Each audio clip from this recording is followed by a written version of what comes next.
everyone, welcome back to this channel again. This is Kamini, and so today I'm going to share about my all free sources that I use during my preparation, and all are available on YouTube channel. All the things that I did, all the channels I use, all the teachers I followed, so I am going to share in this video. मैंने teacher से पढ़ा था, वो सारी उनकी free video से ही पढ़ा था। लाइक अभी पेड कोर्स आप ले लोगे, उसके बाद अगर आपको उनका समझ में नहीं आ रहा है, आपको उनका टीचिंग मेथड अच्छा नहीं लग रहा है, तो वो थोड़ा प्रॉब्लमेटिक है इन्वेस्ट करना आपके 4,000 to 5,000, और फिर उसके बाद आपको समझ ही नहीं आ रहा है। तो मैंने जो भी अपनी प्रिपरेशन की थी वो फ्रॉम यूट्यूब की थी। सारी चीज़ें ईजीली आपको फ्री में मिल जाएंगी यूट्यूब चैनल्स पे। मैंने जिस भी टीचर से पढ़ा था, मैं सबकी प्लेलिस्ट लगा दूँगी। मैंने जिस भी टीचर से अपना बेसिक क्लियर किया था, और जिस मैथ्स के लिए, इंग्लिश के लिए और रीजनिंग के लिए, सबके लिए जिस भी टीचर को मैंने फॉलो किया था, तो I am going to share in this video. So let's first start with the English section. English में मैंने पहले निमिषा बंसल की बहुत सारी क्लासेस पढ़ी हुई हैं उनके यूट्यूब चैनल पे। तो सबसे पहले मैंने जो फॉलो किया था वो है उनका 120 रूल्स ऑफ ग्रामर की जो वीडियो है, वो मैं यहाँ लगा दूँगी। उसके बाद मैंने उनकी डेली एडिटोरियल किया था। वो डेली एडिटोरियल्स डालती हैं, वो कैप वगैरह डालती हैं, तो वो फ्री में ही आपको यूट्यूब चैनल पर मिलेगा, तो वो कर सकते हो। फिर उसके बाद उनकी परफेक्शन क्लासेस की पूरी प्लेलिस्ट है, आप पूरी प्लेलिस्ट को पढ़ सकते हो, डेली एक एक क्लासेस ले सकते हो।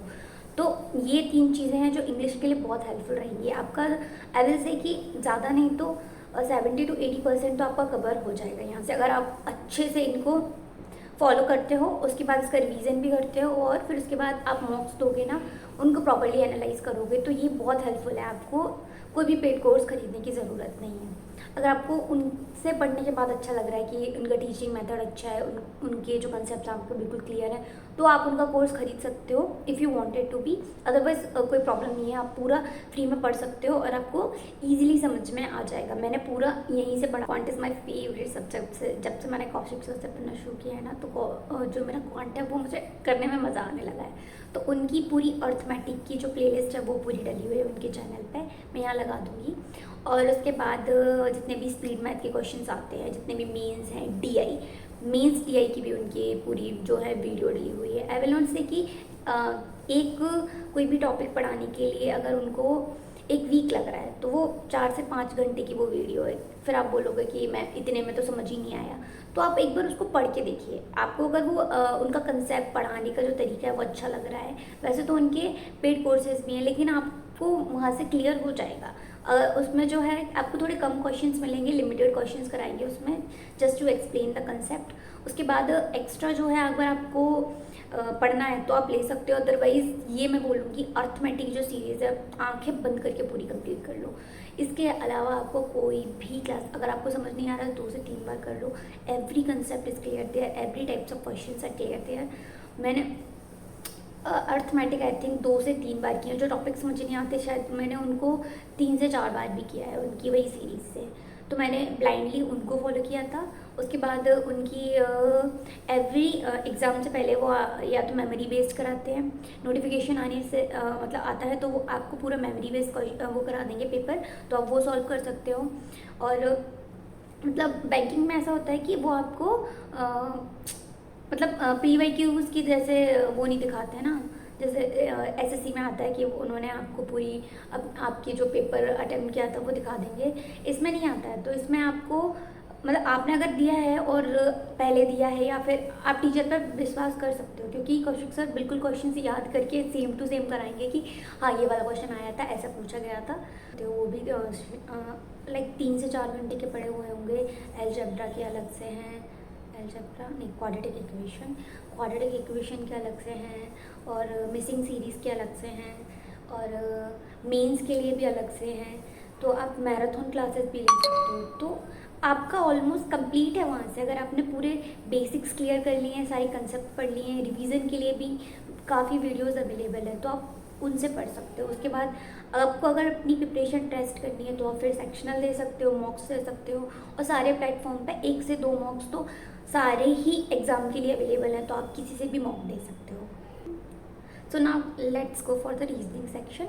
रीजनिंग में मैंने ज़्यादा कुछ नहीं किया था। मैंने पहले भी बताया मेरी प्रीवियस वीडियो में कि रीजनिंग के लिए मैंने एक बुक खरीदी थी अंकुश सर की, उससे मैंने टाइमर के साथ क्वेश्चन सॉल्व किए थे। तो मेरे जो ईजी पजल्स होते हैं लाइक 2 मिनट में बनने वाले और जो क्लैरिकल लेवल के होते हैं, प्रीलिम्स में पूछे जाते हैं, वो मेरे बनने लगे, स्पीड में आने लगे। फिर उसके बाद मैंने उनकी 1000 पजल्स की सीरीज़ है वो की थी, वो मैं यहाँ लगाऊंगी तो आप देख लेना। तो उसको मैंने डेली किया था, लाइक 1 से 2 वीडियो डेली।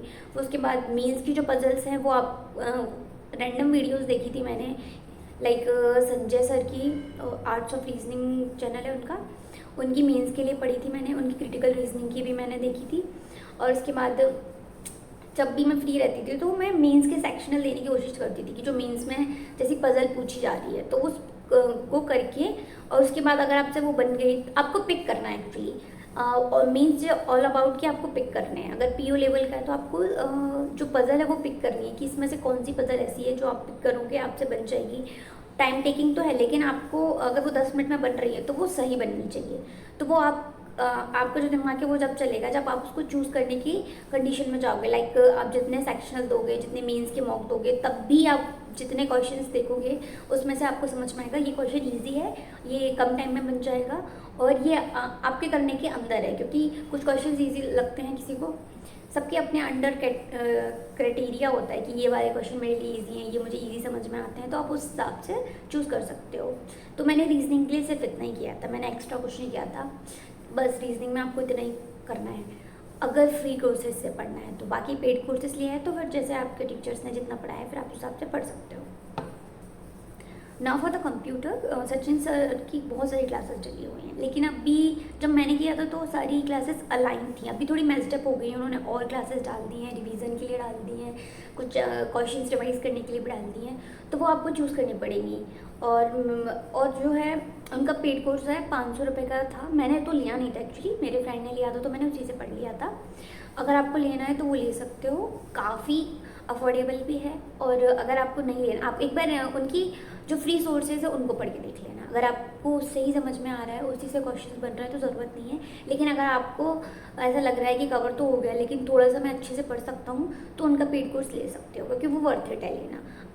आप एक बार चेक कर लेना पहले फ्री सोर्स पे पढ़ के, जो यूट्यूब की वीडियोस हैं वो पूरे पढ़ के, अगर आपको लग रहा है तो आप ले सकते हो। ब्लाइंडली फॉलो कर सकते हो उनको, क्योंकि क्वेश्चंस जो पूछे जाते हैं, जिस तरीके से पूछे जाते हैं सेम टू सेम वो वैसे ही क्वेश्चंस कराते हैं। उससे रिलेटेड अगर कोई क्वेश्चन है कोई भी टॉपिक से रिलेटेड तो वो आपको ऐसे ही समझाएंगे जैसे एग्जाम में पूछा जा सकता है। तो मैंने कंप्यूटर के लिए किसी का भी नहीं पढ़ा था उनके अलावा। तो आप कंप्यूटर को उनको सचिन सर को जो है सचिन अरोड़ा सर को फॉलो कर सकते हो। इतना वाइड है और इतनी वीडियोस आती हैं, डेली वीडियोस हैं। और मैंने जो मतलब फेयर क्लाउड से पढ़ा था, फ्री सोर्सेज टेलीग्राम पे बहुत सारी हैं, उनसे मिल गया था। अभी तो शायद उन्होंने बंद कर दिया है। तो जितने भी फ्री सोर्सेज थे उनके मैंने उनसे पूरी पीडीएफ्स पढ़ी हुई थी। और उसके बाद वो वीकली डालते हैं और मंथली भी वीडियोस डालते हैं। तो जब वीकली करंट अफेयर मैंने पढ़ा था उनकी पीडीएफ से, तो वीकली वीडियोस आती हैं उसको मैंने उससे रिवाइज कर लिया था। फिर प्रैक्टिस मॉक में 40 क्वेश्चंस डालते हैं एक वीक के 2, मतलब 80 questions for a 1 week I think, या फिर 50 100 क्वेश्चन फॉर अ वीक। तो आप वो कर सकते हो जब आप पीडीएफ को पढ़ लो अच्छे से, रिवाइज कर लो वीडियो से, फिर उसके बाद आप एक वो दे सकते हो इनके प्रैक्टिस मॉक से 50 क्वेश्चंस फॉर 1 वीक के लिए। उसके बाद अगर आपको ज़्यादा ही पढ़ना है या फिर थोड़ा और रिवाइज करना है तो फिर परचम क्लासेस में रिचा मैम पढ़ाती हैं, मैंने उनसे एक बार रिवाइज भी किए थे सारे करंट अफेयर को।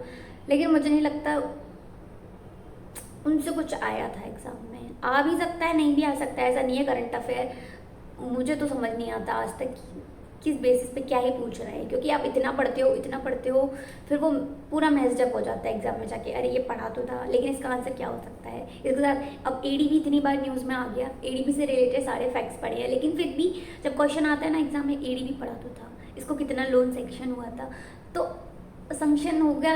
अब जब ऑप्शंस दिए हैं ना तो कहते ये इस वाली चीज़ में तो इतना भी दिया था, 150 भी पढ़ा था, 200 भी पढ़ा था, तो वो थोड़ा सा आपको केयरफुली पढ़ना पड़ेगा। फिर चाहे आप फ्री सोर्स से पढ़ना चाहते हो या फिर आप कोई भी पेड कोर्स लेके पढ़ना चाहते हो, current affair is up to you.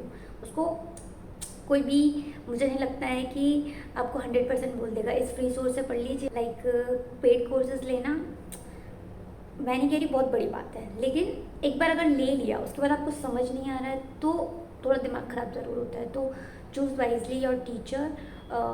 और सबका अलग अलग मेथड होता है पढ़ाने का, सबका अंडरस्टैंडिंग का अलग अलग तरीका होता है। तो आप एक बार फ्री सोर्सेज पे जाके देखो, उसके बाद समझ में आता है तो पेड कोर्सेज पे जाओ। और अगर आपका 70 to 80% कवर हो चुका है इसी से तो फिर बाकी मॉक से हो जाएगा, तो आपको ज़रूरत ही नहीं है। मैंने नहीं लिया था इसलिए मैंने अपनी सारी पूरी जितनी भी फ्री सोर्सेज थी वो यूज़ की थी, वो मैंने बता दिया आपको। बाकी आपके ऊपर है, अगर आपको यहाँ से पढ़ना है तो पढ़ सकते हैं, नहीं पढ़ना है तो आपको जो टीचर अच्छा लगता है फिर आप उससे पढ़ सकते हो। एट दी एंड आपको पेपर क्लियर करना है, फिर वो आप किसी से भी पढ़ के कर सकते हो। So thank you so much for watching this video and please like share and comment down अगर आपकी कोई भी queries. And best of luck for the upcoming examinations. आज मेरा NIA CLAO का एग्ज़ाम है, सो लेट्स गो, देख के आते हैं कैसा होता है। मैं फर्स्ट टाइम दे रही हूँ, so wish me luck and bye bye.